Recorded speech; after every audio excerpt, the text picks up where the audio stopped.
कह देनी ना कि ना देखब तो ना देखब। अरे बाप रे, कहवा के गुस्सा कहवा उतरता जी। अंतिम बेर पूछा तानी देखब कि ना। ना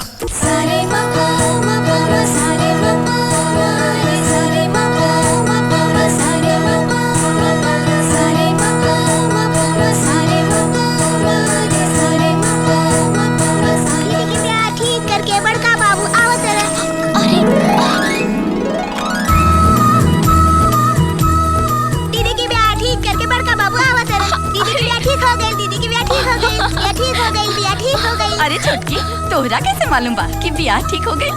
ढेर मनी मिठाई ले ले बाड़न ओही से।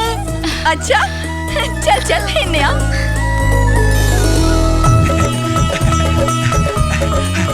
दीदी दीदी वो काहे कि जिया जी रास्ते में उतर गइलन हा, कोनो काम रहे इला जितना खाए के बाद खा आ तहरा बात सच भ गइला। दीदी बिगड़त बिगड़त बात बन गइल हा। अच्छा वो काहे कि हम लड़का के फोटो भी ले आइली हा। पहले देवता घर में रखब ओकर बाद देखब। अब तू थक गइल होकवा, जाके हाथ मुंह धोला।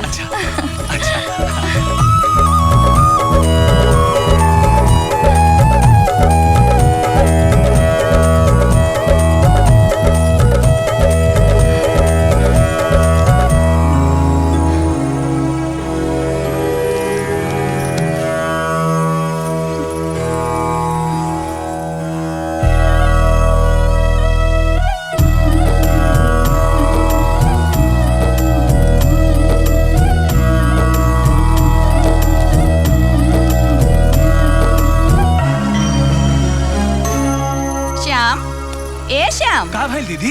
ई कैसन फोटो लेके आइल बड़ा? दीदी वो काहे कि मामला बिगड़ गइल रहे, ऐसा हूँ लड़का के फोटो मांगल त बेइज्जती समझल जाला नो। दीदी वो काहे कि डरत डरत त मंगनी है। बात ई भइल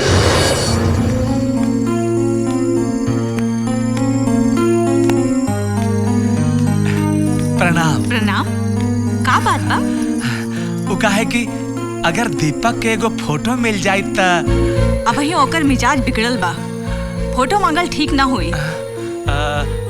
वो काहे कि रौरे पास कौनो होके त देखी कैसा नो पुरान धुरान एगो होखी। हाँ देखी देखी।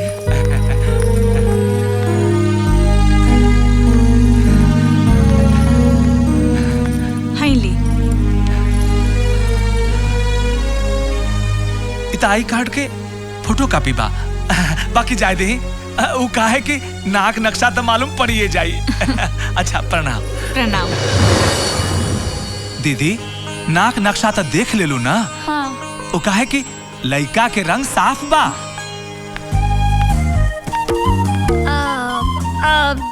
जे भइल से भइल, अब काहे खातिर पिटकुनिया मार ले बड़ा।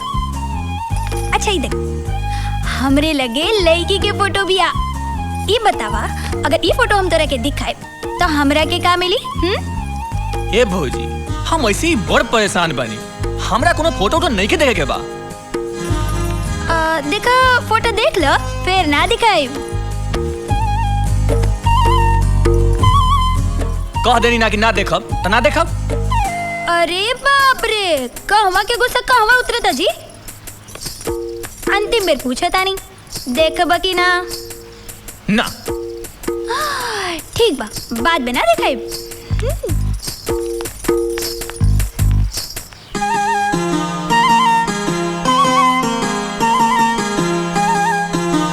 भौजी ठीके कहत रही, जब सब कुछ होइए गइल तो फोटोवा तो देख लेती। भौजी के भौजी। अरे बाप रे, एकदम चाशनी में डुबा के। का बात बा हो, काहे खातिर इतना प्यार लुटावल जाता? फोटोवा कहवा बा भौजी? अच्छा तो ये बात बा। कहले रहनी ना ना दे फोटो। पहले तो फोटोवा के नाम से काटत धरत रहे, अब ना दे। फोटोवा तो देही के पड़ी भौजी। ना दे। अच्छा सुधा, तोहार किस्मत ठीक बात जे ऐसा नीमन घर में तोहार रिश्ता तय भइल बा। ना तो आज के युग में ऐसा परिवार मिलल मुश्किल बात जे दहेज के मांग ना करे। यही सोच के तब हमरो संतोष बा माई। हमहू परिवार के सेवा करे में कौनो कसर ना छोड़ब। बेटी बन के दिखाई।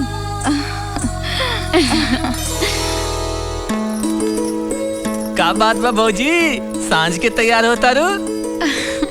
अच्छा अच्छा, आज शनिचर बा, भैया के आवेला दिन, यही खातिर श्रृंगार पटार होता। भैया आवते हुई हैं। मम्मी मम्मी पापा दुआरे आ गइलन। अच्छा हम मिल के आओ तनी। खूब सुंदर लागत तारू। एक लिपस्टिक लगा ले तू ताउरे सुंदर हो जाई तू। लिपस्टिक तो नहीं खेनो, तोर भैया लइबे न कइलन। ए तुला दे पका काहे ना? आ तोहर कन्या डटिए तो पहले आई हैं तब नु। अंतिवर भौजाई के बीच में आई हैं त अपन फजीहत कराई हैं और का। अच्छा तो दीपक के ब्याह ठीक हो गई? हाँ है बबुआ, दिनों जल्दिए धराई। अच्छा तू सुनो दिवाकर, ऑफिस में अपना छुट्टी खातिर तनी तू पहले ही से बोल दिया। हाँ हाँ बोल दे, छुट्टी खातिर कोनो दिक्कत नहीं है। हाँ तब तो कोनो बात नहीं है। पापा पापा हम अकेले कोठरी में केली बंद करके सुतल चाहिला। मम्मी हमरा के ना सुते देवेली। ना बेटा, छोट लइकन के अकेले कोठरी में ना सुते के चाही। ना ना हम अकेले ही सुतब, वो चाचा ने केली बंद करके। बेटा चुप हो जा, चुप हो जा। अरे रोहित बाबू चुप हो जा, हम तोरा के इतना बड़ा दिन ना चाहिए ना। अच्छा भाई ठीक बा, तू दीपक चाचा के कमरा में जाके सुतिया, वो अकेले। हाँ। अकेली बंद करके।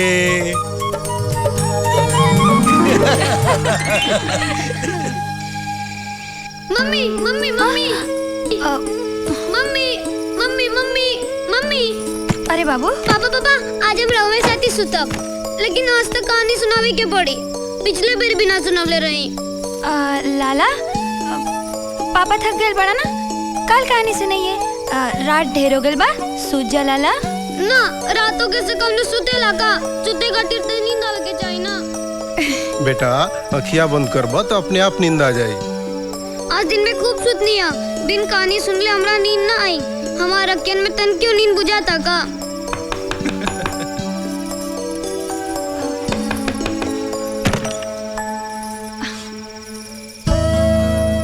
हम तोरा के कहानी सुनाई, चला हमरा साथे।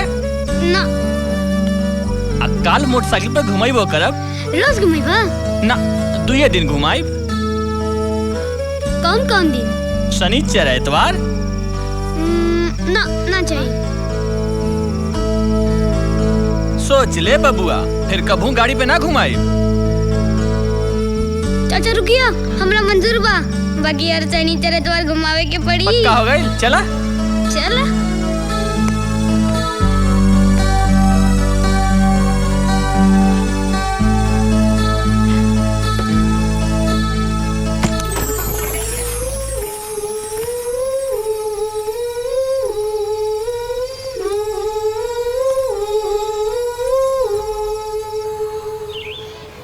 भाई लड़की तो सुंदर बिया, काहे गोपाल? इवन पीस बिया कि एकरो कोनो बहन ली बिया। इ त खाली अपन जोगाड़े में लगल रहेला। 1 पीस बिया बाबू। ए गोपाल, बोले बाबा पे 7 जन्म जल ढरबे तब जाके कहीं तोहरा ऐसा लड़की मिली। अरे स्टूडियो मास्टर मनोजवा कहाँ रह गई यार? ससुरा दिखाइए नहीं खे देत। आहा का बात बा भाई, आज पूरा मंडली ऐसे जमल बा। नाम लेते आ गए ससुरा, ढेरे दिन जी। अच्छा ये बतावा, ये लड़की कैसन बिया? ई केकर फोटो बा? पहले ये बतावा कि लड़की कैसन बिया। अब फोटो देख के बतावल तो मुश्किल बा। अनिल, बबलू, गोपाल सब तो बतैलस, त तोहरा का दिक्कत बा? अरे हम स्टूडियो चलावा तानी, अब फोटो के बारे में तू लोग से ज्यादा जानीला। हाँ सरऊ, तू तो इंग्लैंड से आइल बड़ा नू। ऐसे न मनबा तू लोग ना, तनी ठीक से समझावे के पड़ी। तनी चीन के बतावे के बिया। बोला बोला। चेहरा तो जानल बुझाता, बाकी याद नहीं के आवता। बाकी इतना तो बा कि मेहरारू सुंदर बिया, काहे गोपाल? एहमा कोनो दूर है निके, एकर कोनो बहिन बाड़ी सका। बाकी के बाहो? अरे रमेशवा के भौजाई बिया। तू तो एकदम में खराब बड़ी। अरे तो हम कब कहनी कि वो बदल गईली, खाली फोटो बदल गई और का। ये कैसे हो सकेला मनोज? अरे ट्रिक फोटोग्राफी से। अरे इससे तो आजकल स्टूडियो धका-धक चलता और लगन में कमाई भी खूब होकेला। देखो कैसनो लड़की होके ओकरा सुंदर बनावे के गारंटी हमार। अब बतावा दीपक बाबू, खाली फोटो देख के कैसे बतावल जा सकेला? हाँ? तो ससुरा टेंशन दे दिहलस। खाली फोटो पे भरोसा करे से धोखा हो सकेला। अरे पहले तू लोग ई तो बतावा हमरा कि ये फोटो बा के कर। दीपक के होखे वाली कनिया के। कनिया?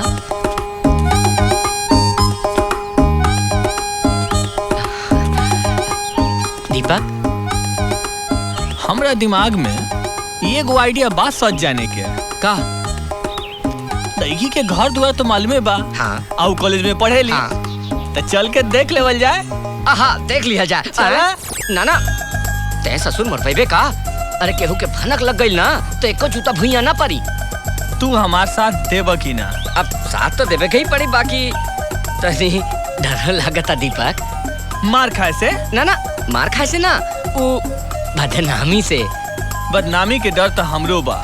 बाकी जिंदगी भर घुट घुट के जिए के डर से बढ़िया बाकी रिस्क लेवल जाए। लेवल जाए? तो चला चला।